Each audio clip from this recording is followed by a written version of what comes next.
Break के बाद आप सभी का स्वागत। बढ़ते हैं आइए न्यूज़ नाइट में आगे आपको बता दें, नई दिल्ली में रक्षा मंत्री राजनाथ सिंह और जापान के रक्षा मंत्री शिंजिरो कोइजुमी के बीच द्विपक्षीय बैठक हुई। दोनों देशों ने समुद्री सुरक्षा पर एक समझौते पर हस्ताक्षर किए।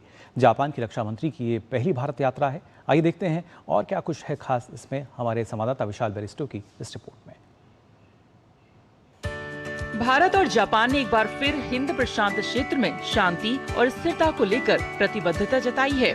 साथ ही समुद्री संपर्क मार्गों की सुरक्षा के लिए समन्वय मजबूत करने पर भी सहमति बनी है। दरअसल पहली भारत यात्रा पर आए जापान के रक्षा मंत्री शिंजिरो कोइजुमी और रक्षा मंत्री राजनाथ सिंह के बीच अहम द्विपक्षीय बैठक हुई, जिसमें कई अहम मुद्दों पर चर्चा के साथ समझौतों पर हस्ताक्षर भी हुए। बैठक में समुद्री सुरक्षा सहयोग पर समझौता ज्ञापन पर हस्ताक्षर किए गए, जिसमें समुद्री क्षेत्र में ऑपरेशनल सहयोग को बेहतर करने पर जोर दिया गया।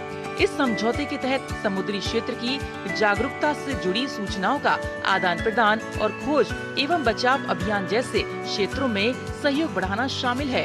एक स्वतंत्र और खुले इंडो पैसिफिक के साझा लक्ष्य को हासिल करने के लिए प्रतिबद्धता दोहराई गई। दोनों मंत्रियों ने दोनों देशों की सेनाओं के बीच सहयोग बढ़ाने पर जोर दिया। बैठक में दोनों मंत्रियों ने unicorn integrated communication antenna system project को भी अहम उपलब्धि बताया। रक्षा मंत्री राजनाथ सिंह ने रक्षा उपकरण और प्रौद्योगिकी हस्तांतरण से जुड़े अपने ढांचे की हालिया समीक्षा के लिए जापान का स्वागत किया।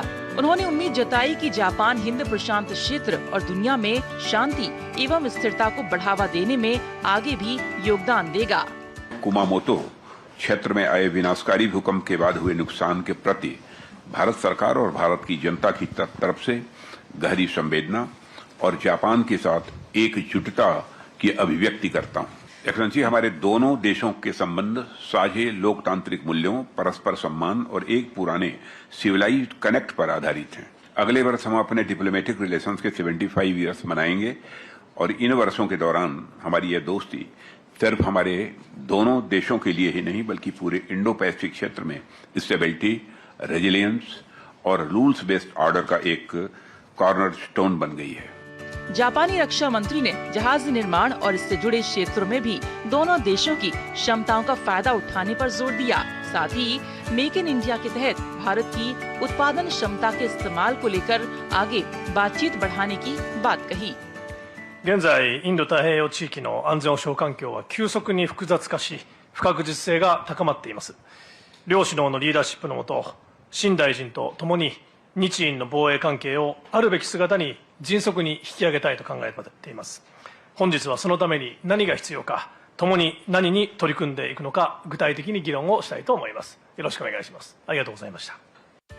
दोनों देशों ने इस साल टोक्यो में चौथी जापान भारत विदेश और रक्षा मंत्री स्तरीय बैठक आयोजित करने की दिशा में भी बातचीत करने पर सहमति जताई। वहीं बैठक से पहले जापानी रक्षा मंत्री ने नई दिल्ली में नेशनल वॉर मेमोरियल पर श्रद्धांजलि अर्पित की और उन्हें तीनों सेनाओं के औपचारिक गार्ड ऑफ ऑनर से सम्मानित किया गया।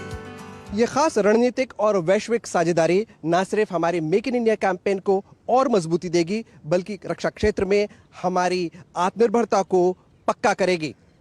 इसके साथ ही ये साउथ चाइना सी और इंडो पैसिफिक रीजन में जो डायनेमिक्स है उसको काउंटर बैलेंस करने में भी कारगर साबित होगी। कैमरामैन जगमोहन के साथ मैं विशाल बेरिस्टो, डीडी न्यूज़, दिल्ली।